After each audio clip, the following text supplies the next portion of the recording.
She's so short, I have to bend down just to argue with her.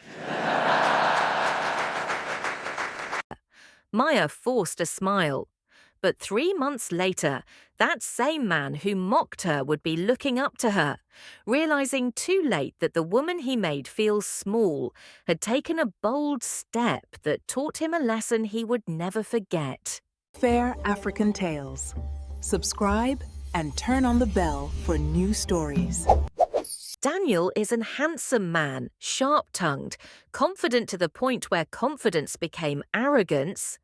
Daniel was the kind of man who walked into rooms and expected them to rearrange themselves around him. At 27, he had climbed the ranks at Sterling Brands, one of the city's most prestigious marketing firms, and he wore his success like an agbada stitched with gold thread, heavy with pride, impossible to ignore. His colleagues admired him, his bosses praised him, and Daniel had begun to believe his own legend. But legends, as our elders say, are only as strong as the foundation they stand upon, and Daniel's foundation was built on sand that shifted with every careless word that left his mouth. Then there was Maya. At 5 feet and 1 inch, Maya moved through the world quietly, deliberately, like morning mist rolling over the hills of Idanre. She was the kind of woman people underestimated at first glance, her petite frame and gentle voice making her seem fragile, delicate, unassuming. But beneath that soft exterior burned a fire that could forge iron. Maya worked at Hope Bridge Initiative, a non-profit organization dedicated to providing affordable housing for the forgotten, the overlooked, the people society had pushed to the margins. While Daniel chased corporate glory and corner offices, Maya chased purpose, pouring her heart into communities that others walked past without a second glance.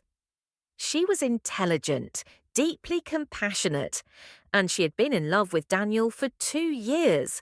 2 years of laughter and affection, and late-night conversations that made her believe she had found her partner, her equal, her forever. But love, as she would learn, does not always see clearly, and sometimes the person holding your heart is the same person slowly crushing it in their palm. Their relationship had started like a Nollywood romance, all sweet words and stolen kisses at the Lekki beach, all promises whispered under the stars at Terra Culture. Daniel had pursued Maya with the same intensity he brought to his campaigns at work, sweeping her off her feet with grand gestures and charming smiles. And Maya, cautious by nature but hopeless when it came to matters of the heart, had let herself fall. In the beginning, Daniel's jokes about her height were playful, affectionate even, the kind of teasing that couples do when they are comfortable with each other. "My pocket-sized queen," he would call her, pulling her close and kissing the top of her head. Maya would laugh, her cheeks warming with embarrassment and affection, because it felt harmless then, because she believed it came from a place of love. But slowly, like rust creeping across iron, the jokes began to change. The affection drained away, leaving only the edge, the mockery, the sting. It started small. At a Sunday afternoon gathering at Daniel's friend Chidi's house in Ikoyi, where the air smelled of suya and Chapman, and the sounds of Afrobeat spilled from the speakers, Daniel made a joke that made everyone laugh. "You know, I have to be careful when we're in a crowd," he said, gesturing toward Maya with his drink. "1 minute she's beside me, the next minute I've lost her completely. I'm thinking of getting her one of those children's balloon wristbands so I don't misplace her." The room erupted in laughter. Even Maya forced a smile, though her fingers tightened around her glass of Zobo, though something inside her chest twisted uncomfortably. Chidi's girlfriend, Amara, glanced at Maya with sympathy, but said nothing.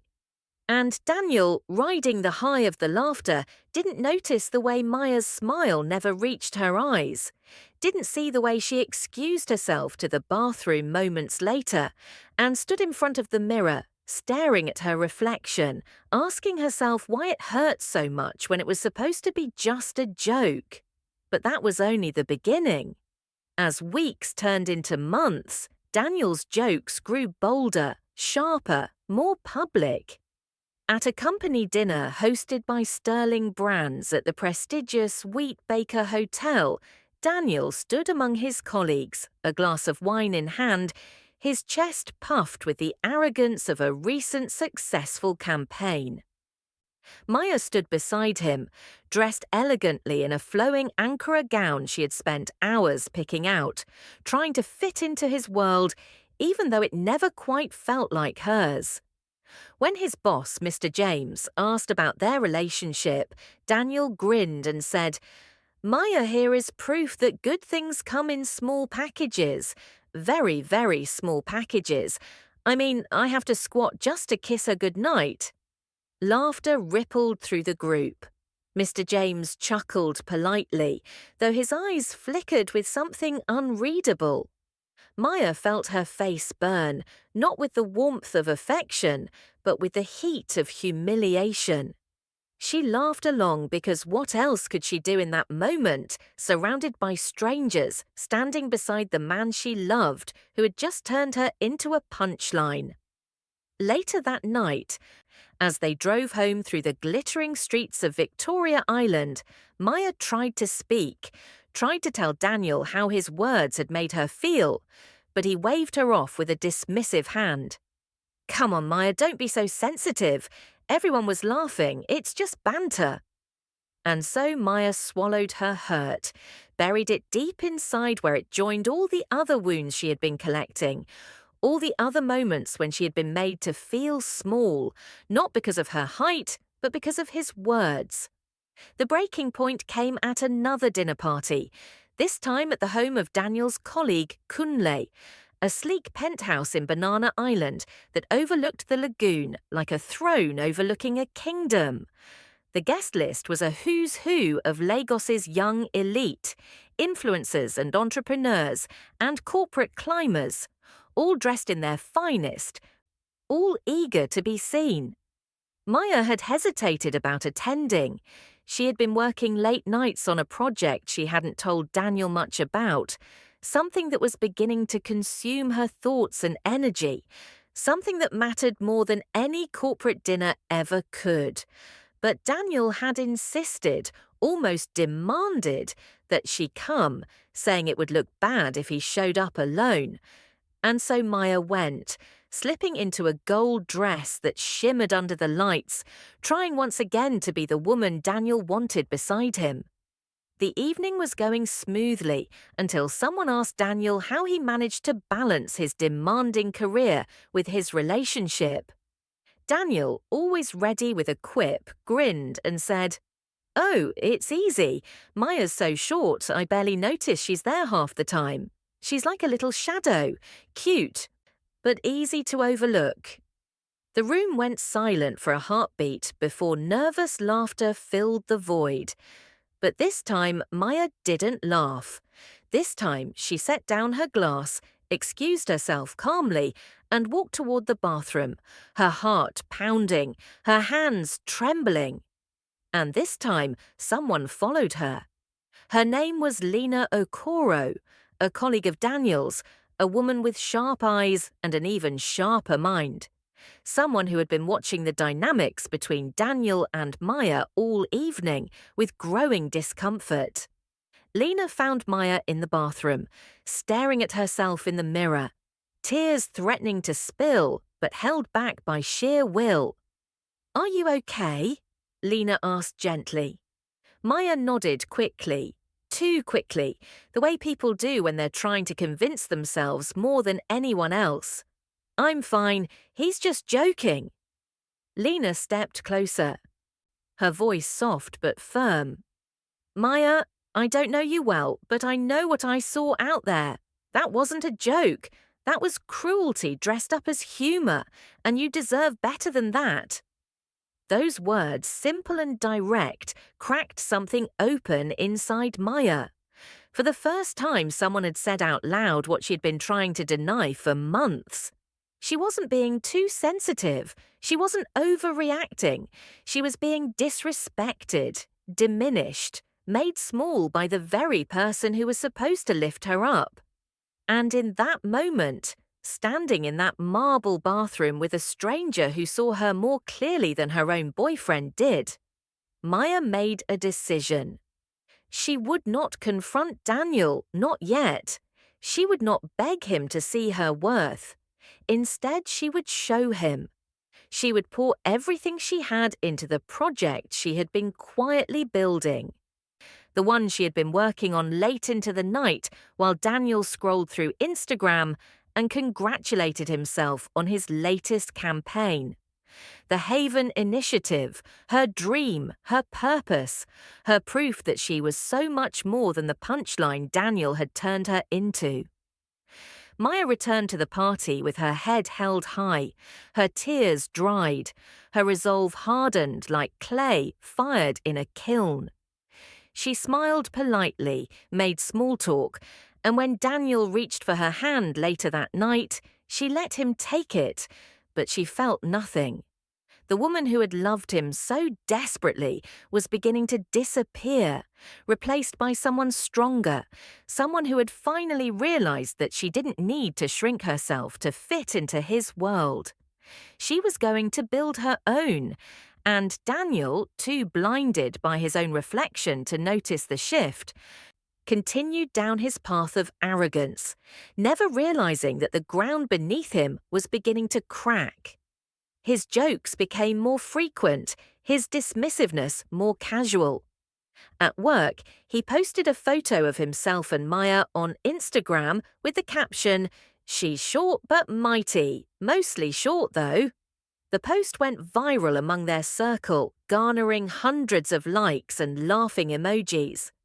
His colleagues shared it, his friends commented with their own jokes, and Daniel basked in the attention, never noticing that Maya had stopped commenting on his posts, stopped liking his photos, stopped showing up to his world altogether. She was busy building her own empire, brick by brick, vision by vision, while he was busy tearing her down word by word. And so the stage was set.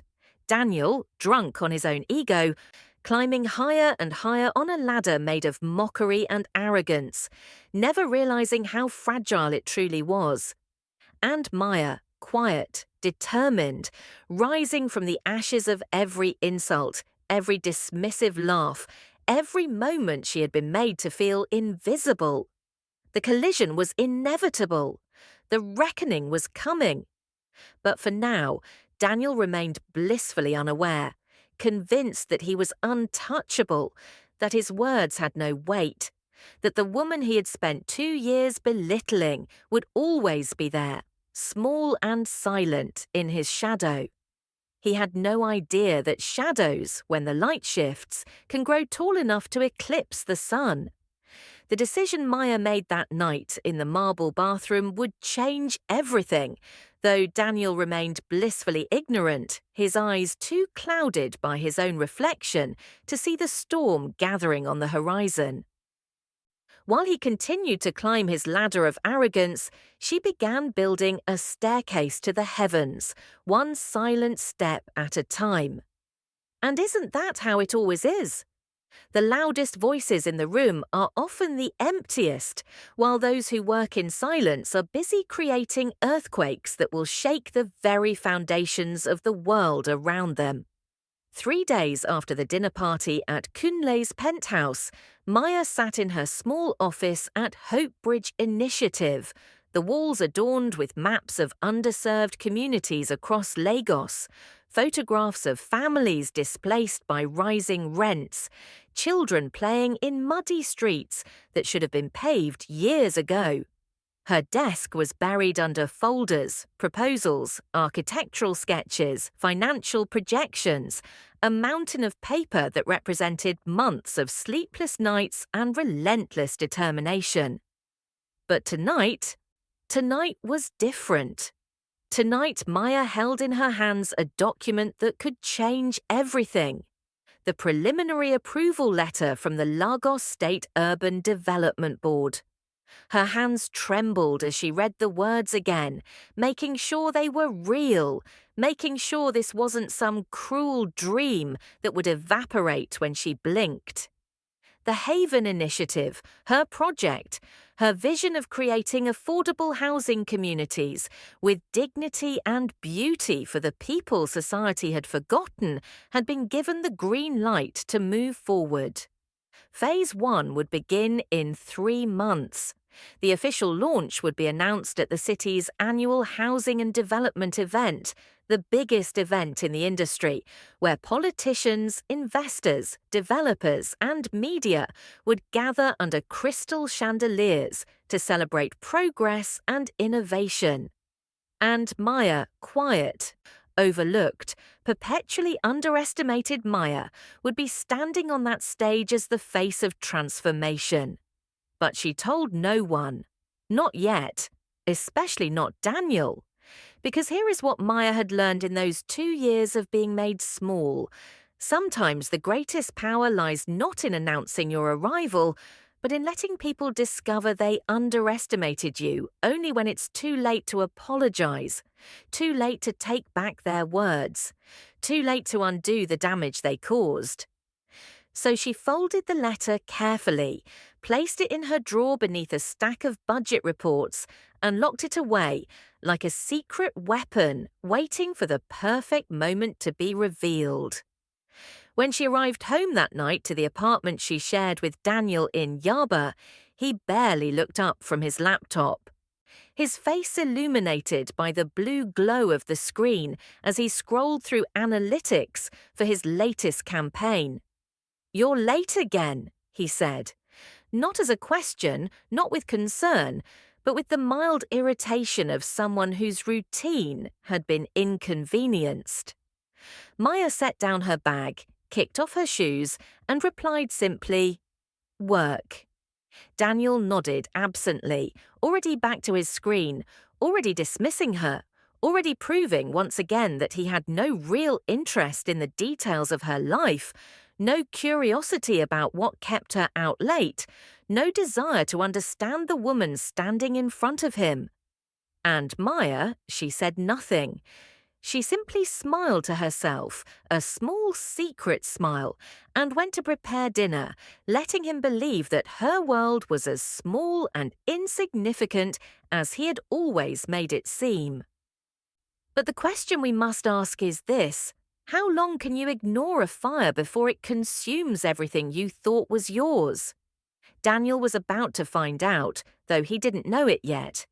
He was too busy feeding his ego, too busy building his reputation on the crumbling foundation of mockery and disrespect. At work, his success had made him bold, reckless even. He had stopped listening to his team's input during meetings, often overriding their suggestions with his own ideas, convinced that his instincts were superior. His assistant, a young woman named Folake, had started avoiding him after he publicly criticized her work in front of clients. Reducing her to tears, she tried to hide behind a brave smile. His colleagues whispered in the break room, their respect for him eroding like coastline sand claimed by the ocean. But Daniel heard none of it. He was too high up in his tower of self-importance to hear the foundations cracking beneath him. And when it came to Maya, his mockery had become so casual, so routine, that he no longer even noticed he was doing it. It was simply part of how he related to her now, the way some people breathe without thinking, the way cruelty becomes habit when left unchecked. 2 weeks before the event, Daniel received the news that would inflate his ego to dangerous new heights. He had been selected to represent Sterling Brands as one of the key speakers at the Housing and Development event, tasked with presenting a case study on how marketing strategies could drive social impact initiatives. It was a prestigious honor, a stage that would put him in front of government officials, industry leaders, potential clients worth millions. Daniel celebrated by taking his team out for drinks at a rooftop bar in Lekki, champagne flowing freely, the Lagos skyline glittering beneath them like scattered diamonds. He called Maya from the bar, music pounding in the background, his words slightly slurred with alcohol and triumph. "Guess who's speaking at the biggest event of the year?" he announced, not waiting for her to guess. "Your boyfriend. They want me on that stage, Maya. They want me to show them how it's done." Maya, sitting alone in their apartment with documents spread across the dining table, documents that detailed her own role at that very same event, simply said, "Congratulations, Daniel. I'm proud of you." And she meant it in a way. She was proud that he would be there, that he would see, that the universe was conspiring to put them both in the same room when her truth finally emerged from the shadows. "You'll come with me, right?" Daniel asked, almost as an afterthought. "Of course," Maya replied, her voice steady, her heart beating with anticipation that had nothing to do with being his +1, and everything to do with being the main event he knew nothing about. But Daniel's arrogance was about to cost him more than he realized, because while he was busy celebrating himself, he was hemorrhaging respect everywhere he went. At a client pitch meeting 3 days later, Daniel dismissed a junior colleague's suggestion so harshly that the young man went silent for the rest of the presentation, his confidence shattered. The client, a sharp-eyed woman named Mrs. Okafor, who had built her own empire from nothing and had no patience for bullies, noticed. After the meeting, she pulled Daniel's boss, Mr. James, aside and made her concerns clear. "Your young man is talented," she said carefully, "but talent without humility is a house built on sand. I've seen many men like him crash spectacularly. You might want to address that before it costs you more than just my contract." Mr. James assured her it would be handled, but when he tried to have a conversation with Daniel about his approach, about the importance of teamwork and respect, Daniel smiled and nodded but heard nothing. He was untouchable, or so he believed. He was speaking at the event. He was on top of the world. What could possibly go wrong? Meanwhile, Maya's world was expanding in ways Daniel couldn't imagine because he had never bothered to look. Her late nights weren't just about paperwork anymore. She was meeting with architects who shared her vision of dignity in design, with community leaders who wept when they saw the plans for homes that would actually feel like homes, with investors who believed that profit and purpose could coexist. She was being interviewed by journalists who wanted to know how a young woman from a modest background had managed to push through bureaucracy and skepticism to create something that could house over 500 families in its first phase alone. She was sitting in rooms with city commissioners and state officials who treated her not as someone small and insignificant, but as someone whose ideas could reshape the landscape of Lagos itself. And through it all, she carried the weight of Daniel's mockery like stones in her pocket.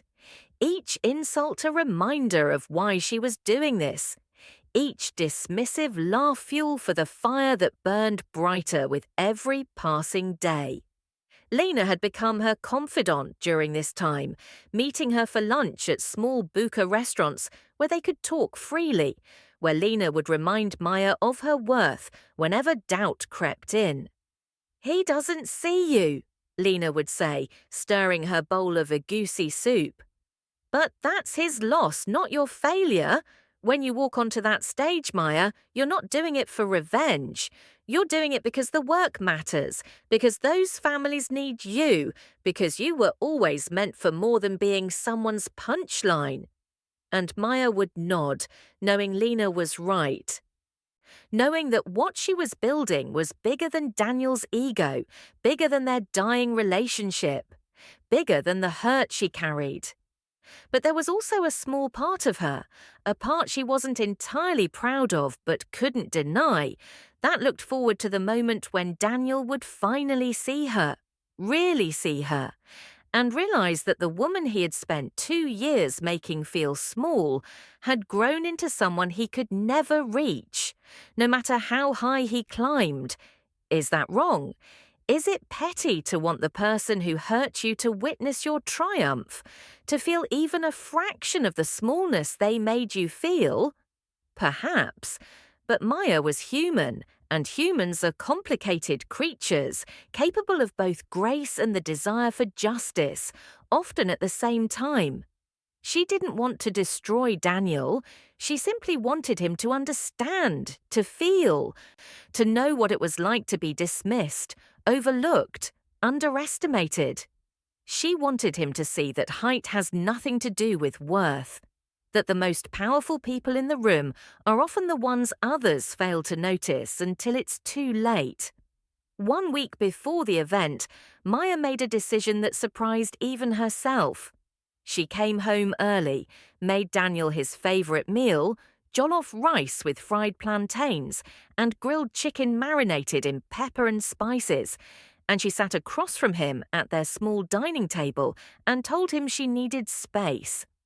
"Not a breakup," she said carefully, watching his face shift from confusion to irritation. Just space. She had been working herself to exhaustion, she explained, and she needed time to focus, to think, to breathe. She would still attend the event with him, but for the next week, she needed distance. Daniel stared at her like she had spoken in a language he didn't understand. "Space," he repeated, the word foreign in his mouth.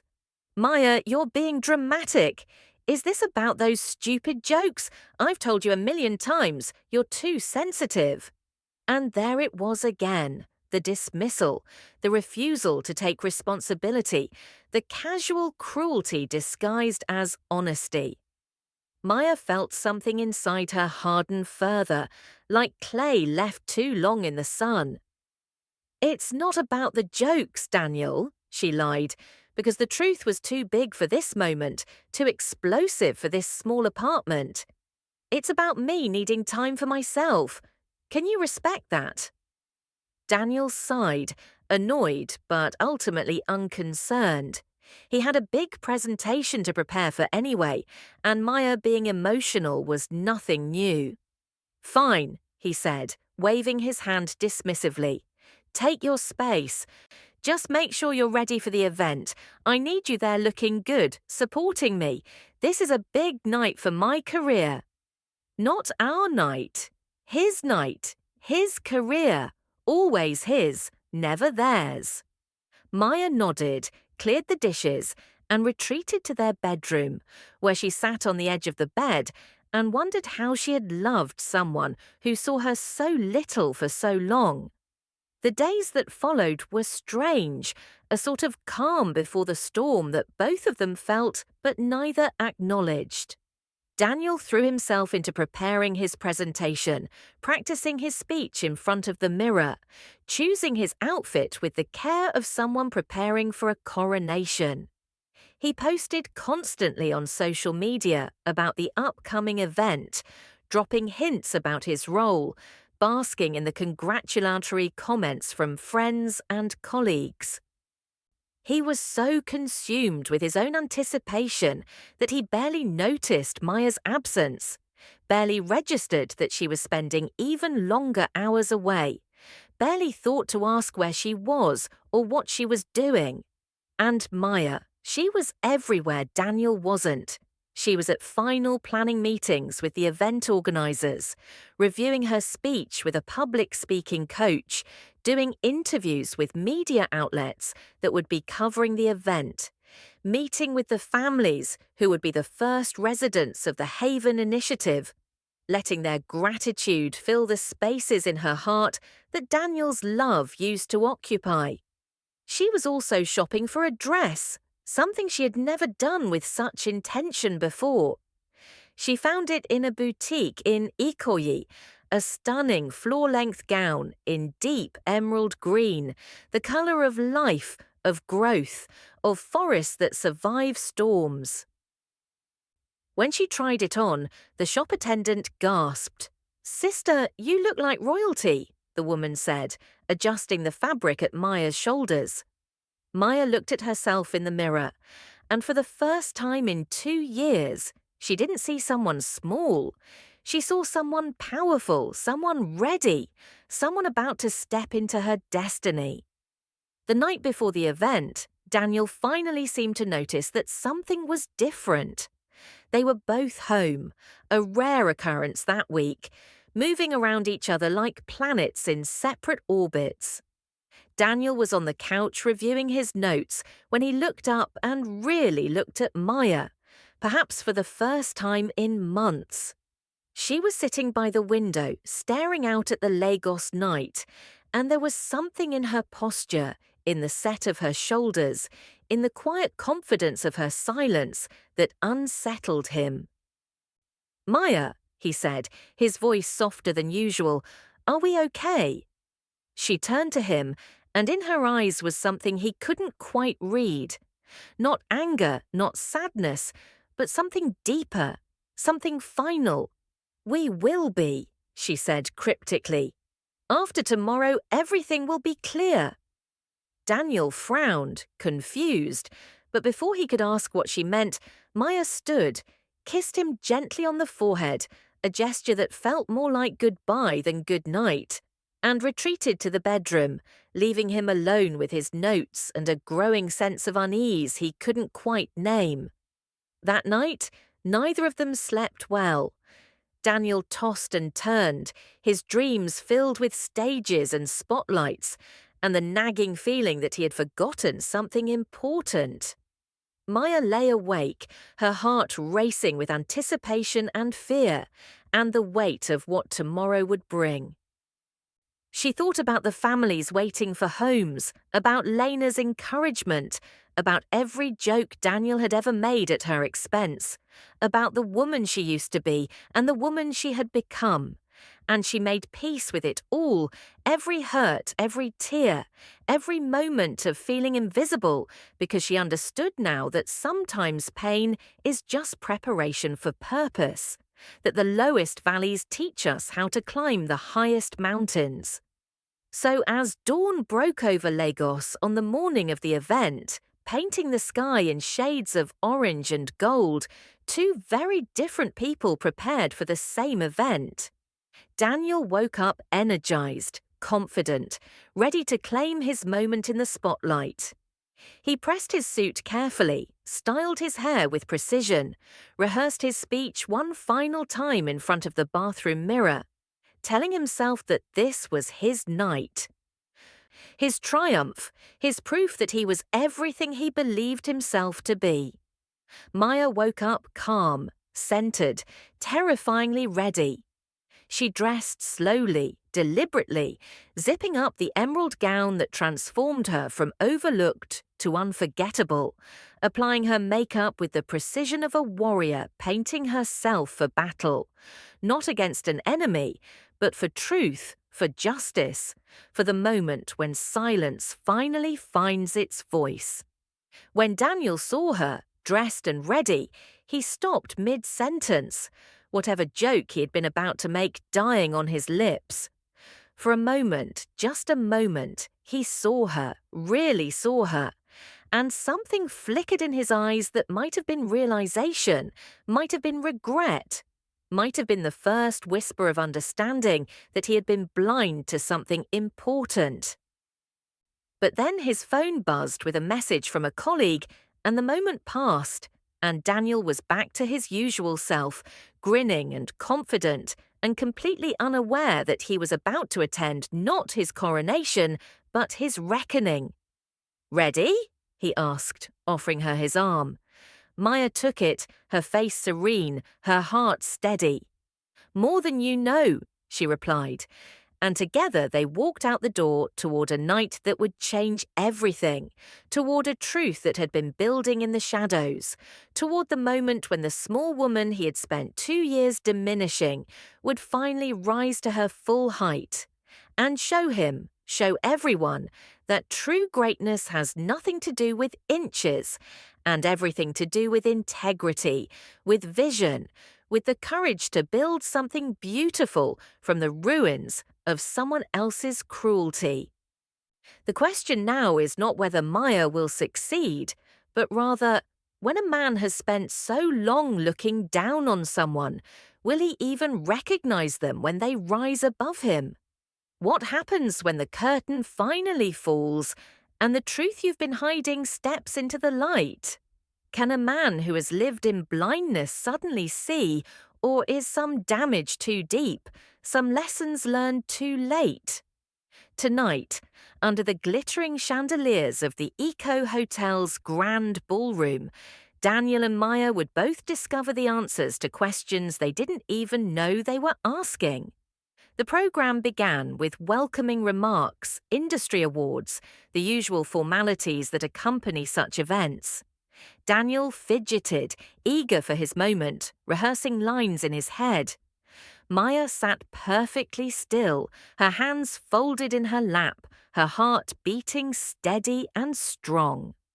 When his time came, Daniel took the stage to polite applause, delivered his presentation with practiced charm, speaking about marketing strategies and social impact with the confidence of someone who believed he was the smartest person in the room. He was good, there was no denying that. His slides were polished, his delivery smooth, his conclusions compelling. The audience nodded approvingly. Mr. James smiled. Daniel returned to his seat, glowing with satisfaction, leaning over to whisper to Maya, "That went perfectly. Did you see how they were hanging on every word?" Maya simply nodded, her eyes focused on the stage where the evening's host was now approaching the microphone. "Ladies and gentlemen," the host announced, "we now come to the highlight of this evening, the unveiling of a project that has the potential to transform housing accessibility in Lagos. Please direct your attention to the screen." The lights dimmed. A video began to play.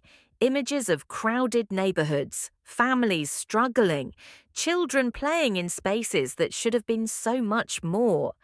And then transformation. Beautiful, dignified housing communities rising where there had been only need. Families weeping with joy as they received keys to homes that respected their humanity. Voices sharing stories of hope restored. Daniel watched with casual interest, assuming it was just another corporate initiative. But then the narrator's voice identified the project, the Haven Initiative, and Daniel's casual interest sharpened into attention. He had heard Maya mention that name before, hadn't he? In passing, dismissively, something about work she was doing. The video ended with a statement that stopped Daniel's heart. "Architect of hope, champion of the overlooked, visionary behind the Haven Initiative, please welcome to the stage Miss Maya Adebayo." Time seemed to fracture. The ballroom erupted in applause. Daniel's head snapped toward the empty seat beside him, where Maya had been sitting just moments before. She was walking toward the stage, gliding through the parted crowd like a queen approaching her throne, the emerald gown catching every light, her head held high, her presence filling the entire room in a way Daniel had never seen, never imagined, never believed possible. His mouth went dry. His hands gripped the armrests of his chair. Around him, people were standing, applauding, celebrating a woman they recognized as extraordinary while he sat frozen, his mind struggling to reconcile the Maya on that stage with the Maya he thought he knew, the Maya he had spent 2 years making jokes about, the Maya he had dismissed as small and insignificant and easy to overlook. On stage, Maya stood before the microphone, poised and powerful, and when she spoke, her voice carried not just through the room, but into every corner of Daniel's crumbling certainty. She spoke about dignity, about seeing worth in people others pass by without a second glance, about how the smallest voices often carry the most important truths, about building homes that don't just shelter bodies, but honor souls. She spoke about the 500 families who would move into the Haven Initiative's first phase, about the children who would grow up in communities designed with love rather than mere functionality, about what happens when you stop measuring people by inches and start measuring them by impact. Every word was a revelation. Every sentence was a mirror held up to Daniel's face, showing him not the man he thought he was, but the man he had actually been. The applause when she finished was thunderous, sustained, genuine. Investors approached the stage. City officials congratulated her. Cameras flashed, and Daniel sat in his seat, invisible in a crowd that no longer saw him, while the woman he had made feel small became the largest presence in the room. When Maya finally returned, Daniel tried to speak, tried to find words that could bridge the canyon that had opened between them.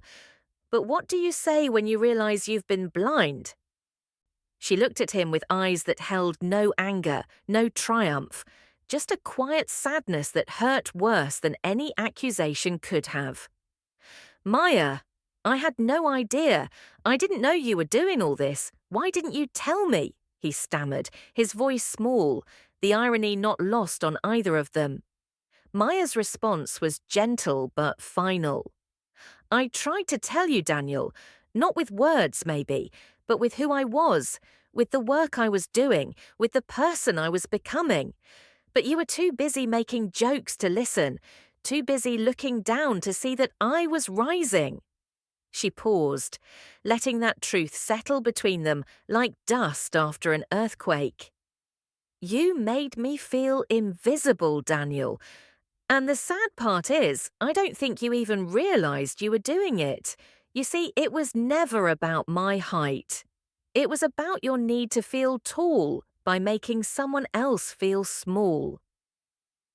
And I can't live in someone's shadow anymore, not when I've discovered I can stand in my own light. The conversation that followed was brief, painful, necessary. Maya told him she was proud of what he had accomplished tonight, genuinely proud because his work mattered too. But she also told him she deserved someone who celebrated her success rather than mocked her stature.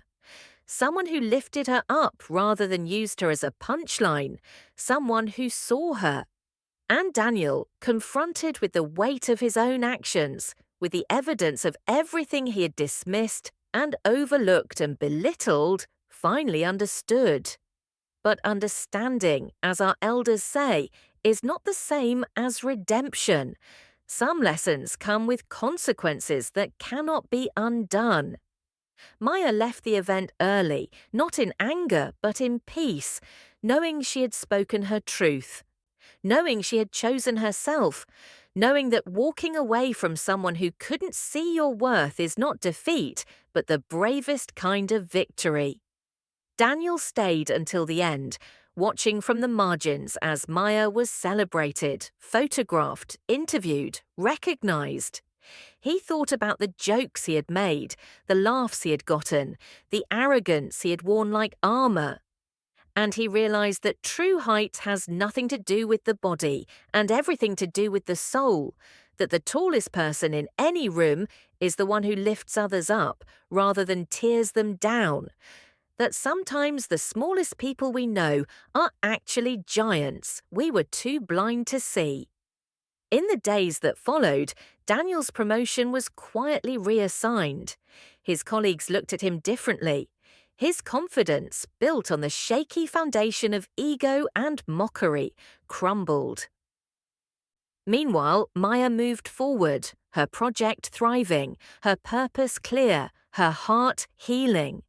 She had learned that you don't need someone else's validation to know your worth. That sometimes the greatest love you can give yourself is the courage to walk away from those who make you feel less than you are. And so this story ends not with revenge, but with restoration. Not with Daniel's punishment, but with Maya's liberation. Because the real lesson here isn't about what happened to him, it's about what happened within her. She chose herself. She chose dignity. She chose to stand tall, not by making others small, but by refusing to stay small for anyone ever again. Now I ask you, have you ever made someone feel invisible? Have you ever dismissed someone's worth because of something as meaningless as appearance? Or perhaps you've been the one made to feel small, told your voice doesn't matter, your dreams aren't big enough, your presence isn't significant. This story is for you. Share in the comments below one moment when you chose to stand tall despite someone trying to make you feel small, or tell us about a time you learned this lesson the hard way. And if this story touched you, if it made you think, if it reminded you that true greatness is measured by character, not centimeters, then hit that like button, subscribe to this channel for more stories that challenge us to be better, and share this with someone who needs to hear it today. Because the world needs fewer people making others feel small, and more people brave enough to rise despite the mockery. Which one will you be?